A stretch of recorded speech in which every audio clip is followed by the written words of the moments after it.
Harlan Voss's hand tightened around his champagne flute so hard that the crystal threatened to shatter the second the woman in the scarlet silk gown stepped onto the marble floor of the Manhattan Gala and ripped the diamond masquerade mask from her face. The ballroom fell silent. Every camera flash died. 1,000 black tie-clad guests froze mid-conversation, their eyes locked on the face that had been printed on every obituary page in New York 3 years prior. Elora Vest was dead. She had been incinerated in a luxury sedan that had careened off the Hudson River Bridge. The police had confirmed it. The medical examiner had signed the death certificate.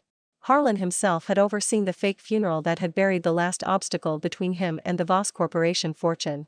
But she was standing there. Alive. Angry. Unstoppable. Uncle.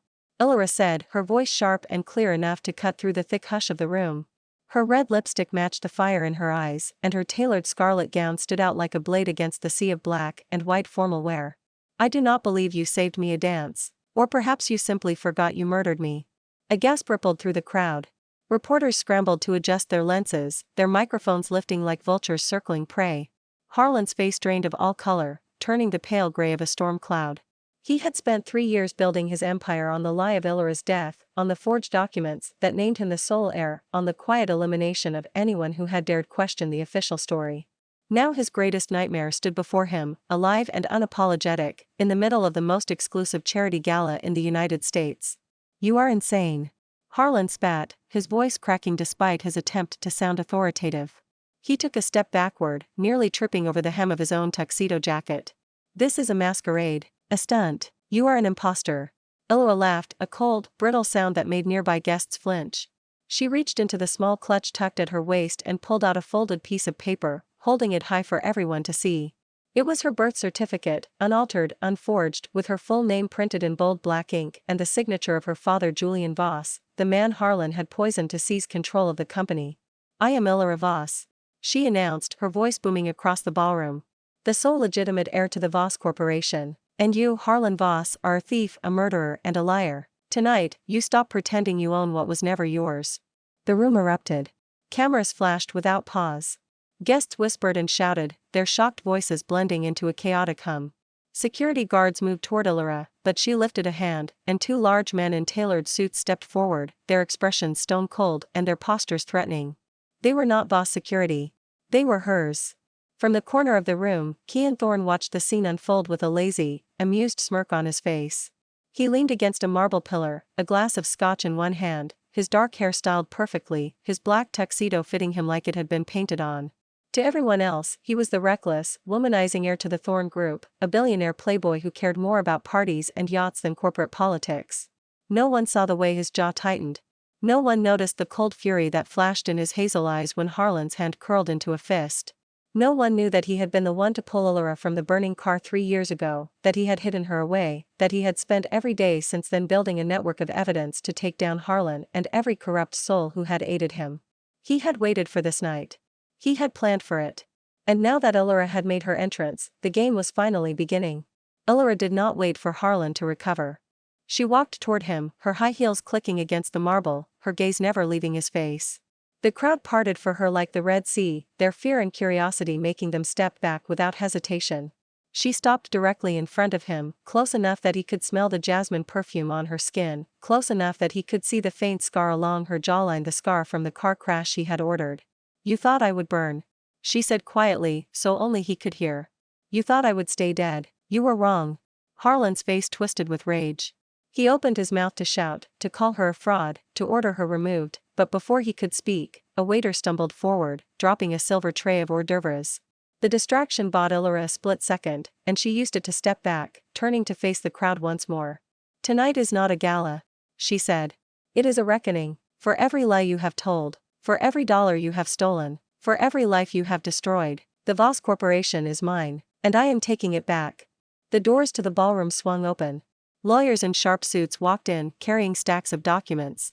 Accountants followed behind them, their tablets glowing with financial records. Reporters pushed forward, their questions flying. Harlan stood frozen, his world crumbling around him, as the woman he had killed returned to claim her birthright. In the shadows, Kean lifted his scotch to his lips and took a slow sip. The first move had been made. The board was set. And soon every white lie wrapped in a black tie would be exposed for the world to see. The news of Illyra Voss's return exploded across every media outlet in the country before the gala had even ended. Headlines blared from television screens, smartphones, and newspaper stands. Heir presumed dead returns to claim billion-dollar empire. Voss chairman accused of murder and fraud. Manhattan gala erupts as dead woman confronts uncle. Harlan locked himself in his penthouse office until dawn, screaming at his lawyers and smashing expensive decor across the room. By sunrise, he had crafted his counterattack, a press conference where he would brand Illyra as a con artist, a paid imposter looking to extort the Voss family. He presented a forged document, signed with a fake signature, that claimed Illyra had voluntarily given up her inheritance years before her supposed death. The public ate it up. Those who did not know the truth called Illyra a gold digger. Talk show hosts debated her sanity. Stock prices for the Voss Corporation plummeted, and investors began to pull their money in panic. Harlan smiled through it all, convinced he had regained control. He had not counted on Cian Thorne. 2 days after the gala, Cian showed up at the Voss Corporation headquarters unannounced. He strolled through the lobby like he owned the place, his sunglasses pushed up onto his head, a charming grin on his face. Security tried to stop him, but one phone call to the board of directors had them stepping aside immediately. Harlan was in the middle of a meeting when Cian walked in, closing the door behind him. The room went silent. "Am I interrupting?" Cian asked, his tone light but his eyes sharp. Harlan's jaw tightened. "What are you doing here, Thorne? This is a private meeting." "Private business, I hope," Cian said, walking to the table and leaning against it. He looked at the lawyers and executives seated around the room. "If you all do not mind, I need a word with your fearless leader, alone." The men hesitated, glancing at Harlan. He waved them away, his jaw clenched with frustration. When the door closed, he stood and pointed a finger at Cian. "I do not have time for your games." Harlan snapped. "Whatever you want, it is not worth it. The Voss Corporation is not for sale." Cian laughed. "I am not here to buy your company, Harlan. I am here to make a deal." He pulled a manila envelope from inside his jacket and tossed it onto the table. Harlan stared at it, suspicious. "What is this?" "Evidence," Cian said. "Bank records, wire transfers, proof that you have been siphoning money from the Voss Corporation into offshore accounts for the past decade. Proof that you bribed government officials to look the other way when you took over. Proof that your little voluntary abandonment document is a fake." Harlan's face paled. He reached for the envelope, but Cian placed a hand on top of it, stopping him. "Ah," Cian said. "Not so fast. I give you this, and in return, you let Illyra Voss take her rightful place as acting CEO while the courts sort out the inheritance. You step back. You stop lying. You stop trying to destroy her." "Why would you care about her?" Harlan demanded, his voice shaking. "You do not even know her." "I know an opportunity when I see one," Cian said, his grin returning. "Illyra Voss is going to take over this company one way or another. I would rather be on the winning side. Help me help her and I will keep this evidence buried. Fight her and I release it to the press. Your choice." Harlan stared at him, hatred burning in his eyes. He knew he had no choice. The evidence in that envelope would ruin him completely. He would lose everything: his money, his power, his freedom. With a snarl, he nodded. "Fine," he said. "But if you double-cross me." "I do not double-cross my partners," Cian said, picking up the envelope and handing it to Harlan. Yet. What Harlan did not know was that Cian had already sent copies of every document to Illyra. The deal had been a test. Cian wanted to see if Harlan would fold, and he had. Now Illyra had the ammunition she needed to strike back harder than ever. That afternoon, Illyra held her own press conference. She stood in front of a wall of cameras, calm and confident, as her lawyers presented the real birth certificate, the real inheritance documents, and the proof that Harlan's papers were forged. Then she released the financial records, exposing Harlan's embezzlement for the entire world to see. The Voss Corporation's accounts were frozen within hours. Harlan was forced to take an indefinite leave of absence. The board voted unanimously to install Illyra as acting CEO, effective immediately. That night, Illyra found Cian waiting for her in her new office. He was sitting on the edge of her desk, a glass of whiskey in his hand, looking out at the Manhattan skyline. "You played him," Illyra said, closing the door behind her. Cian turned to her, a smile on his face. "Someone had to. You were doing fine on your own, but a little push never hurt." "Why?" Illyra asked, walking toward him. "Why help me? You do not know me. We have never spoken before the gala." "I know a winner when I see one," Cian said. "And I know a thief when I see one. Harlan deserves everything that is coming to him." Illyra studied him. There was something in his eyes, something hidden, something that told her he was not just a playboy looking for a good investment. He was hiding a secret.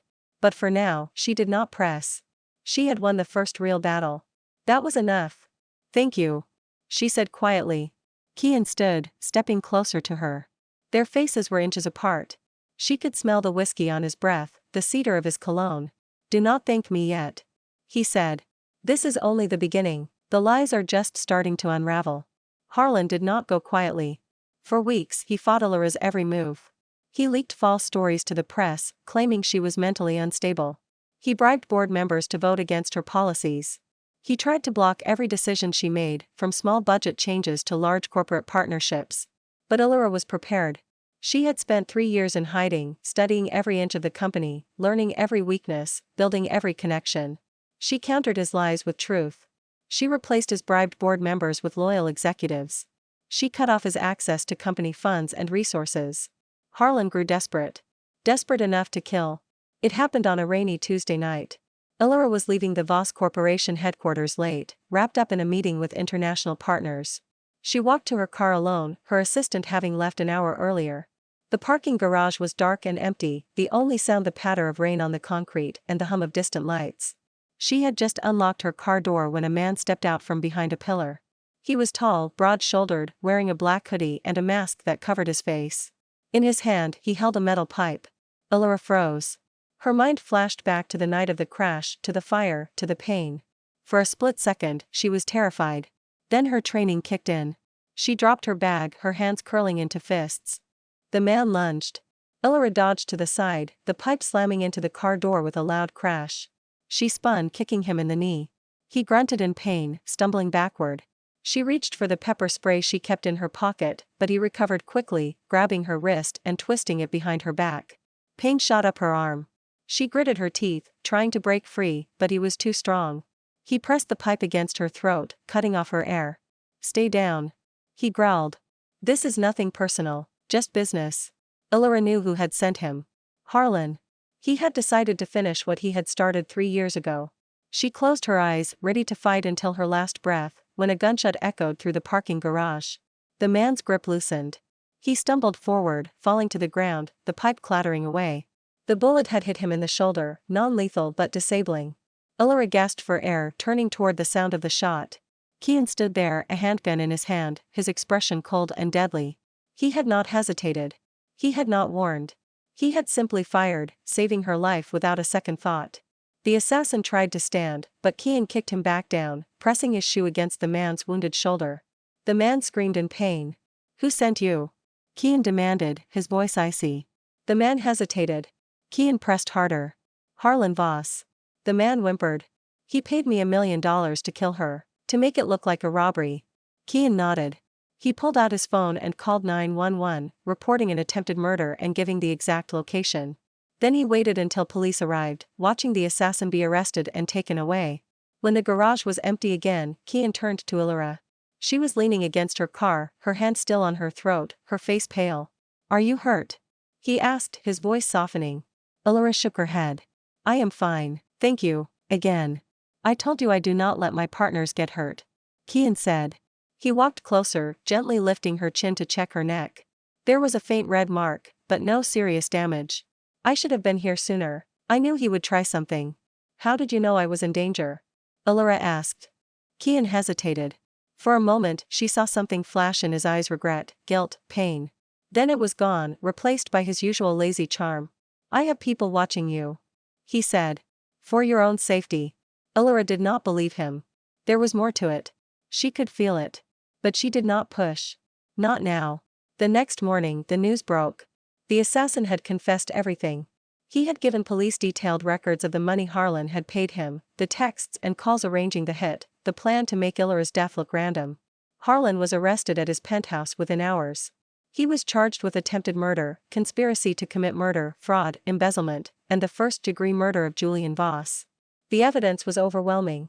The police had found the poison he had used to kill her father, the documents proving he had staged the car crash, the logs of the bribes he had paid to cover it all up.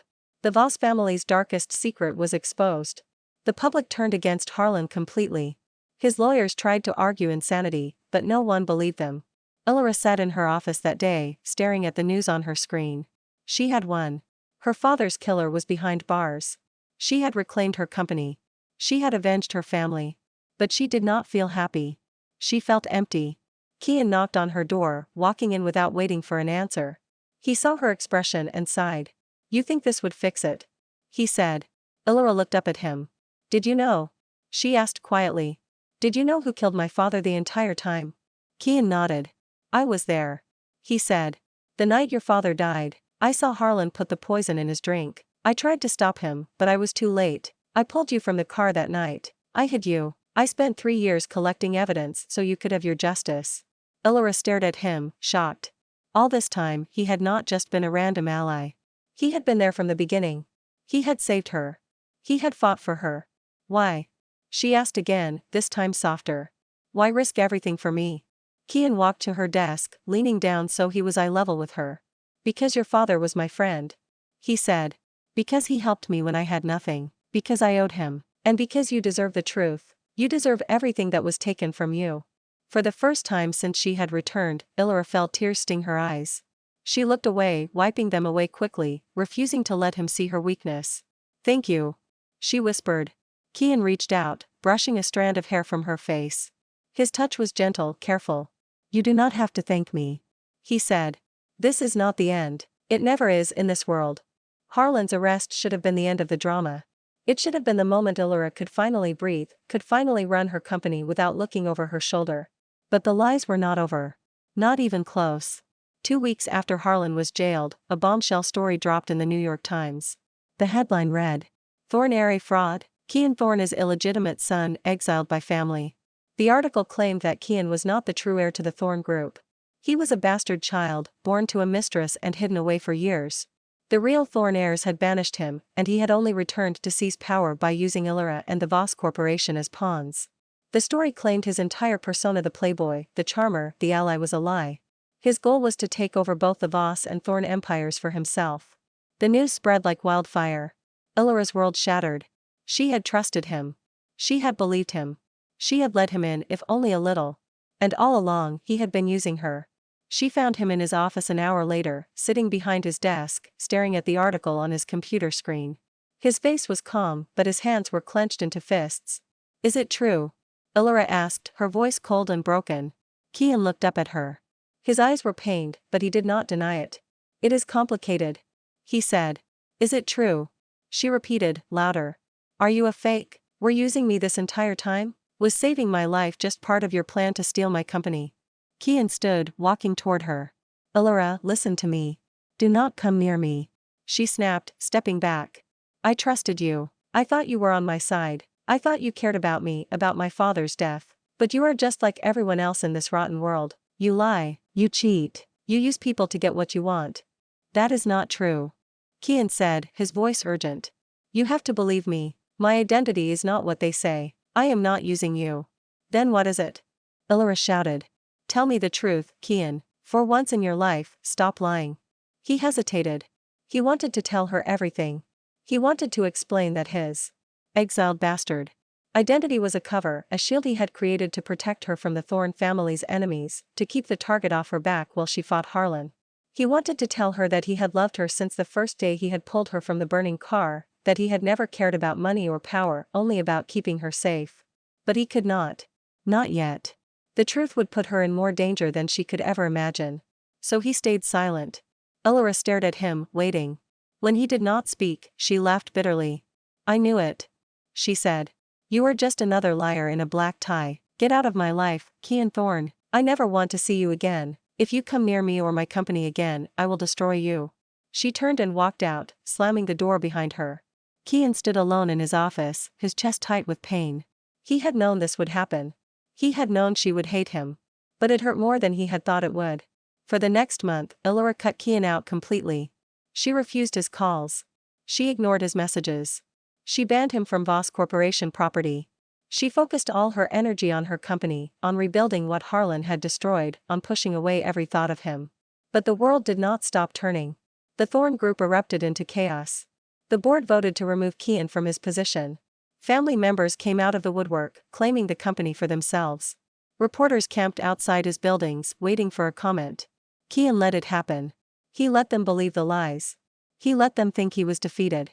Because while they were distracted, he was working. He was digging deeper. He was uncovering the truth that Harlan had taken to his grave, the truth that the conspiracy went far beyond one greedy uncle. Harlan had not acted alone. He had help. Powerful help. New York's oldest, wealthiest, most respected families. Senators. CEOs. Judges. Men who wore black ties and told white lies every day, men who had profited from Julian Voss's death, men who had helped Harlan cover up his crimes, men who now saw Illyra as a threat to their entire way of life. Kian had known. He had always known. And now, with Illyra angry at him and blind to the danger, he had to face them alone. Illyra was winning. Or so she thought. She had stabilized the Voss Corporation. She had won over the investors. She had cut ties with every corrupt partner that had done business with Harlan. She had built a reputation as a fierce, fair CEO, a woman who had overcome impossible odds to reclaim her birthright. But behind the scenes, the walls were closing in. The old money families of New York had turned against her.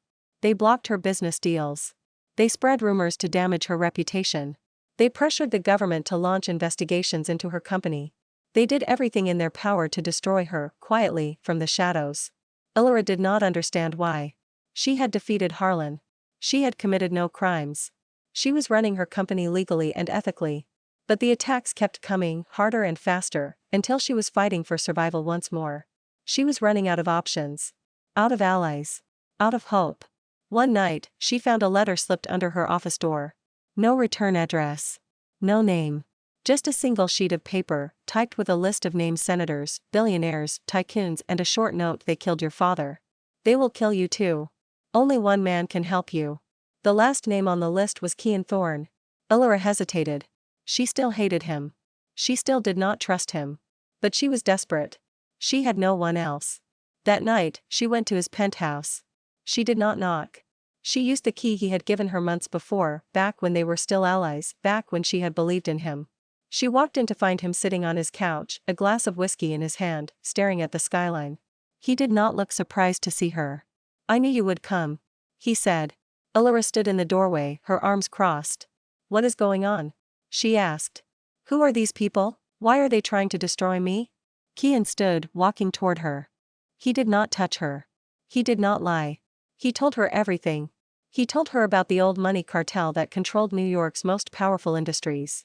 He told her how they had forced Harlan to kill Julian Voss, because Julian had discovered their illegal operations and had planned to expose them. He told her how they had helped Harlan stage her death, how they had covered up his crimes, how they had planned to take over the Voss Corporation once Harlan was in charge. He told her that his fake identity was a shield, that he had pretended to be an exiled bastard to stay off their radar, that he had been fighting them alone for years. He told her that he had never cared about power or money, only about protecting her, only about avenging Julian, only about taking down the men who thought they were above the law. He told her that he loved her. Illyra listened, silent, as he spoke. All the pieces fell into place. The lies. The secrets. The attacks. The danger. It all made sense now. When he finished, she stared at him, her eyes wide with shock and understanding. "Why did you not tell me before?" she asked quietly. "Because I did not want you to be part of this," Kian said. "Because I wanted to keep you safe. Because I knew if you found out who you were really fighting, you would not back down. You would get yourself killed." "I am not weak," Illyra said. "I know," Kian said. "That is what I was afraid of." For a long moment, they stood in silence, looking at each other. The anger was gone. The mistrust was gone. All that was left was understanding. And something else, something deeper, something that had been growing between them since the night he had pulled her from the fire. Illyra stepped forward, closing the distance between them. She reached up, touching his face, her fingers gentle against his skin. "I am sorry," she said. "I should have trusted you." Kian closed his eyes, leaning into her touch. "I am sorry I lied to you." When he opened his eyes, he leaned down, kissing her. It was not a rushed or desperate kiss. It was slow, soft, real. A kiss that had been 3 years in the making. When they pulled apart, Illyra rested her forehead against his. "What do we do now?" she asked. Kian smiled, a real smile, warm and bright. "We fight," he said. "Together. We expose their lies. We destroy their empire. We take back what is ours." Illyra nodded. "Together." The next morning, they went to war.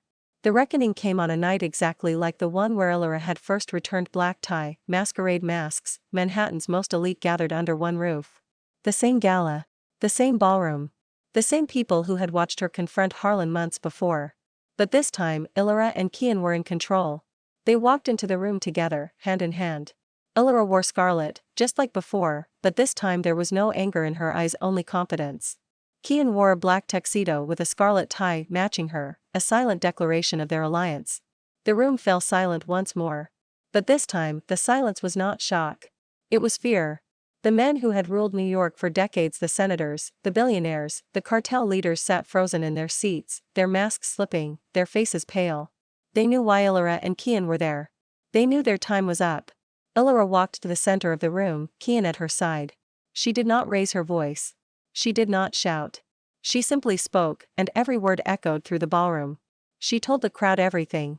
She told them about the cartel. She told them about Julian Voss's murder.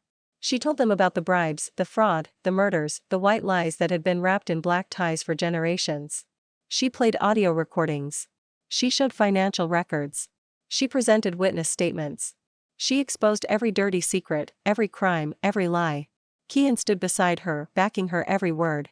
He released the evidence he had spent years collecting, proof that the cartel had manipulated markets, bought elections, killed anyone who stood in their way. He named names. He showed dates. He left no stone unturned. The guests stared in horror. Reporters broadcast every word lived to the nation. The cartel members tried to run, but security blocks had been placed at every exit. Police waited outside, ready to arrest them the second they stepped out the door. One by one, the men who had thought they were untouchable were taken into custody. Senators, CEOs, tycoons. All of them charged with treason, racketeering, murder, and conspiracy. Their empires crumbled. Their fortunes were seized. Their names were ruined forever. Harlan Voss, already in prison, was given additional life sentences for his role in the cartel's crimes. He would die behind bars, forgotten and alone. When the last criminal was led away, the ballroom was quiet. Illyra and Kian stood together, looking out at the crowd that remained honest executives, loyal employees, people who had been trapped by the cartel's power for years. They cheered. It was not a loud or wild cheer. It was quiet, genuine, full of relief. The nightmare was over. The lies had been exposed. The truth had won. Later that night, alone on the rooftop of the Voss Corporation building, Illyra and Kian watched the sun rise over Manhattan. The sky was pink and gold, the city waking up to a new day, a new era. Kian pulled a small box from his pocket, opening it to reveal a simple silver necklace with a scarlet gemstone. "I want you to have this," he said. "A reminder that the truth always comes out, and that you are never alone." Illyra smiled, letting him fasten the necklace around her neck. She turned to him, wrapping her arms around his waist. "I love you," she said. Kian kissed the top of her head, holding her close. "I love you too." In the weeks that followed, Illyra learned one final truth. She had never been a bastard child, as Harlan had claimed. Her father had spread that lie to protect her from the cartel, to make them think she was not a threat, to keep her safe until she was ready to fight. She was the legitimate, sole heir to the Voss fortune, born of love and purpose. She rebuilt the Voss Corporation into one of the most ethical, successful companies in the world. Kian took full control of the Thorn Group, purging it of corruption and turning it into a force for good. Together, they created new rules for New York's elite, rules based on honesty, integrity, and justice. The days of black ties and white lies were over. In their place was a new order. Scarlet deals. Silent blades. Truth above all. Illyra Voss had come back from the dead. She had fought. She had won. She had reclaimed her crown.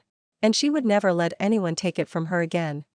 Thanks for watching. Follow for more romance stories.